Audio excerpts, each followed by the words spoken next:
इस वक्त पटना के पीएमसीएच के मुख्य गेट के सामने मैं खड़ा हूं और यहाँ के स्थानीय लोगों ने मुझे बताया कि पीएमसीएच के अंदर आप गलती से मत जाना, नहीं तो बहुत अच्छे से रलाई होगा। तो हमने सोचा आखिर काहे रलाई होगा, हम तो भैया चौथा स्तंभ हैं, हम तो ज़रूर जाएंगे। लेकिन नहीं, यहाँ पर कुत्ता दलाल और आम आदमी जाना अलाउ है, लेकिन पत्रकार जाना अलाउ नहीं है। ये दुर्भाग्य है, ये दुर्भाग्य पटना का और बिहार के लोगों का और बिहारियों का कि आखिरकार पटना के इस अस्पताल में क्या अजूबा है कि इसके अंदर कुत्ता तो जा सकता है, लेकिन हम जैसे लोग पत्रकार लोग नहीं जा सकते हैं। हम नितेश जी से पूछना चाहते हैं, आखिर यहाँ पर कौन सा अजूबा है? क्या 8वां अजूबा है इस पीएमसीएच के अंदर? आखिर पत्रकार जाएंगे क्यों नहीं? अगर शायद से जाएंगे तो लिखा पढ़ी का खेल में और ये पीएमसीएच का लिखा पढ़ी का खेल में पीएमसीएच का काला सत्य उजागर हो जाएगा।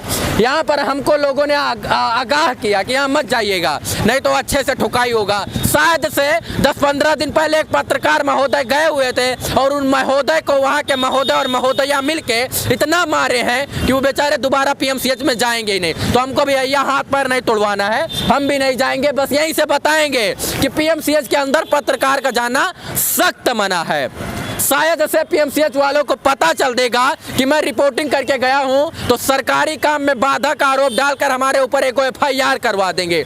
लेकिन पीएमसीएच इधर है और हम इधर पीडब्ल्यू के रोड पे खड़े हैं। तो पीडब्ल्यूडी के रोड पे जब खड़े हैं तो पीएमसीएच हमारे ऊपर एफआईआर नहीं करवाएगा, कारण कि हम पीडब्ल्यूडी के अधिकारा क्षेत्र में आते हैं और दूसरा जो है इसके अधिकारा क्षेत्र में नहीं आ रहे हैं, इसलिए हमारे ऊपर एफआईआर नहीं होगा। हम सरकारी काम में बाधा भी नहीं डाल रहे हैं। इस वक्त यहाँ पर आम जनता है, ये भैया हैं, पत्रकार हैं। पत्रकार हैं आप भी? जी जी। गए हैं कभी आप? नहीं, हम क्या चैनल का नाम है? Public platform. अच्छा, तो पब्लिक प्लेटफॉर्म पे पब्लिक की बात होती है। हाँ, पीएमसीएच के अंदर पत्रकारों को जाना क्यों मना है? क्योंकि हम लखनऊ से आए, हमको यहाँ पर बताए तो हमको लगा तो अजूबा है, हमको कवरेज करना चाहिए। यहाँ क्यों, क्या क्या अजूबा है यहाँ पे? आप हर उस जगह नहीं जा सकते जहाँ जाके भयंकर तरीके से एक्सपोज करते हो। हाँ। चाहे वो अस्पताल हो, हाँ। चाहे वो स्कूल हो, हाँ। या फिर सरकारी कार्यालय हो। हाँ। और अभी सिर्फ अस्पताल में बैन लगा है। हाँ। मैं लिखित में स्टाम्प पेपर पर मुहर मार के दे सकता हूँ। हाँ। कि आगे आने वाले कुछ समय में हाँ। सरकारी स्कूलों में जाना पत्रकारों का बैन हो जाएगा। हाँ। सरकारी कार्यालय में जाना बैन हो जाएगा। हाँ। और कहा जाएगा कि आप पोर्टल वाले हैं सर, हाँ। आपके अधिकार में नहीं आता है। हाँ। अच्छा, हम 10 दिन पहले समस्तीपुर में एगो स्कूल में थे, वहाँ के हेड मास्टर हमको बड़ा तेज में समझा रहे थे, तो हम भी समझाए कि हम स्वतंत्र देश के स्वतंत्र नागरिक हैं। हमें अपने अधिकारों का पता है, हमें क्या करना चाहिए। देश का भविष्य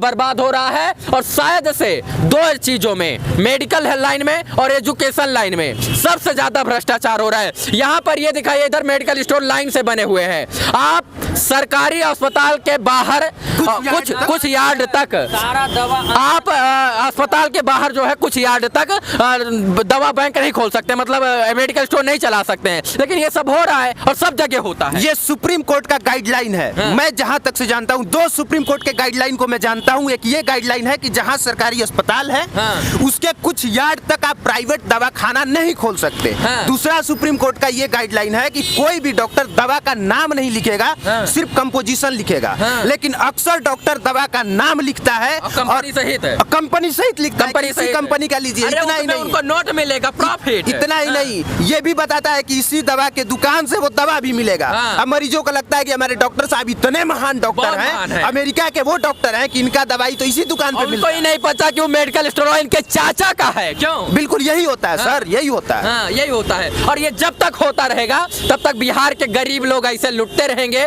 उत्तर प्रदेश के गरीब लोग ऐसे मरते रहेंगे और बिहार और यूपी का विकास नहीं होगा। क्यों? देखिए, इसमें सरकार की भी गलती है। हाँ। और सबसे सुप्रीम कोर्ट गाइडलाइन बना दिया। हाँ। किसका काम है कि उसको धरातल पर उतारा जाए? प्रशासन का ना। प्रशासन काम नहीं कर रहा, सुप्रीम कोर्ट क्या करे? सुप्रीम कोर्ट के कई ऐसे गाइडलाइन है जिसका जमीन पर कोई असर नहीं। हम ये नहीं कहते कि नीतीश कुमार जी अच्छे नहीं हैं। अरे नीतीश कुमार जी बहुत अच्छे हैं, बहुत बढ़िया काम करते हैं, लेकिन सिस्टम में बैठे भ्रष्ट लोग, भ्रष्ट अधिकारी, भ्रष्ट कर्मचारी और भ्रष्ट डॉक्टर लोग जो है वो सिस्टम को बिगाड़ के रखे हैं, पूरे अस्पताल को लूट कर रखे हैं। हम ये नहीं कहते, नीतीश कुमार जी धरातल पे अच्छा कार्य कर रहे हैं, बहुत अच्छा कर रहे हैं, बढ़िया बढ़िया योजना ला रहे हैं, लेकिन यहाँ पर दलाल जो लोग हैं ना वो सब खा पैसा लूट रहा है। पूरा दलाल इतना भरा हुआ है हॉस्पिटल में कि गरीब लोग यहाँ ट्रीटमेंट कराने के लिए आ रहे हैं। हम नहीं जा सकते। हाँ, हम जा रहे हैं। मेरा बच्चा यहाँ एडमिट है आज 1 हफ्ता से। हमने दवाई के लिए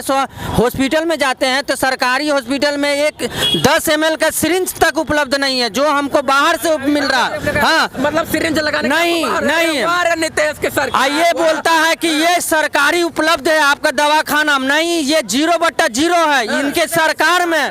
हम ये दवा ये दवा बाहर से लेके आ रहे हैं। हम लोग दवा लिखा गया है। हाँ सर, लिखा गया सर, अभी लिखे हैं सर। दिए नहीं आपने? हाँ, नहीं मिला सर। लोग इतना और बताए होंगे कि इस मेडिकल हाँ, जी सर, जी सर। डॉक्टर का नाम भी बताएं। हाँ, इतना बता रहा है कि आप फलाने जगह जाइए वहाँ से, और यहाँ इतना दलाल है, यहाँ का सुपरिटेंडेंट अंधा है। पता है? हाँ, एक बार सुनिए ना, बस। दलाल और हाँ। कुत्ता अलाउ है, हम नहीं अलाउ है। बस। जिस दिन हम अलाउ हो जाएंगे नीतीश कुमार जी ना, उस दिन इस PMCH का दिल और दिमाग दोनों बदल जाएगा। सुपरिटेंडेंट तक अंधा है कि यहाँ आके बाढ़ में नहीं घूमता है। हाँ। मरीज यहाँ पर मर रहा है, देख रहा नहीं आ रहा है नीतीश कुमार। ये जानते काहे बोल रहे हैं? मेरा ये बच्चा जानते काहे बोल रहे हैं? 1 हफ्ता से ट्रीटमेंट करा रहे हैं। इनका खून मांस अंदर अस्पताल में मर रहा है, जिंदगी और मौत से लड़ रहा है, और इनके साथ नोट का खेला खेला जा रहा और है। यहाँ का इसीलिए ये बोल रहे हैं। क्यों चाचा? नहीं देता है। हैं? गलत होता है या नहीं? मैं बहुत ज्यादा भ्रष्ट अस्पताल है, बहुत ज्यादा भ्रष्ट अस्पताल है यहाँ पर। आप दवा लीजिए, कहेंगे कि हाँ दवा मिलेगा, लेकिन कुछ दवा अंदर नहीं मिलता है, सब बाहर फलाने दुकान से खरीद कर लाइए। ये सुधरेगा कैसे ही सब? सुधरने का सिर्फ एक ही है हाँ। कि जब तक से सरकार को ये समझ में नहीं आएगा कि जो पब्लिक है ना सिर्फ रोड पे खड़ी होकर चिल्लाती नहीं है, धरना नहीं देती है, जरूरत वोट पड़ने के पर लिए आपकी भी है, सरकार भी गिरा सकती है। हाँ, लेकिन अफसोस इस बात का है कि ये सारी चीजें होते रहती हैं, असर ही नहीं होता है। जब मेडिकल के नाम पे आप वोट नहीं दे रहे हैं, आम जनता तो को सरकार क्यों सरकारें बदलाव? वोट बैंक समझती है, और यही देश का दुर्भाग्य है। जिस दिन आम जनमानस जागरूक हो जाएगा, उस दिन सत्ता परिवर्तन हो जाएगी। महाराज, PMCH की बात करते हो, पूरे बिहार का मेडिकल सिस्टम आके सामने गिड़गिड़ाएगा आम आदमी के सामने, लेकिन शायद से आम आदमी तभी जागेगा जब नेता के चंगुल से बाहर आएगा। दुर्भाग्य इस देश का कि अनपढ़ लोग आज सत्ता में काबिज हैं, पढ़े लिखे लोग रोड पर भीख मांग रहे हैं, पढ़े लिखे लोग बेरोजगार हैं, पढ़े लिखे लोग रोजगार तलाश रहे हैं, क्योंकि भ्रष्ट नेता का भ्रष्ट बेटा ही इस देश में भ्रष्ट नेता बनेगा। और सबसे महत्वपूर्ण मुद्दा जो आप और हम भूल रहे हैं हाँ। वो ये कि जितने सरकारी अस्पताल में बैठने वाले डॉक्टर हैं, हाँ। कुछ ही यार्ड पे पता चलेगा कि उनका अपना प्राइवेट क्लिनिक चलता है। क्लिनिक होगा जी। अगर है ना, किसी से भी पूछ लीजिए, हम लोग जानते हैं, आप भी जानते हाँ, हैं सही कि है, हर तो सब जगह होता है। हर सरकारी डॉक्टर का अपना प्राइवेट क्लिनिक है। हाँ। और जो डॉक्टर सरकारी क्लिनिक में समय नहीं दे रहा है, उसी प्राइवेट क्लिनिक में जाके बैठता है, हाँ। भीड़ भी लगती है और वहाँ पे सही तरीके से वो देखता है। वहाँ 1000 रुपया चाचा लेते हैं देखने का, 500 रुपया लेते हैं, और गरीब लोगों का खून चूसते हैं। 10 साल थू है रे ऐसे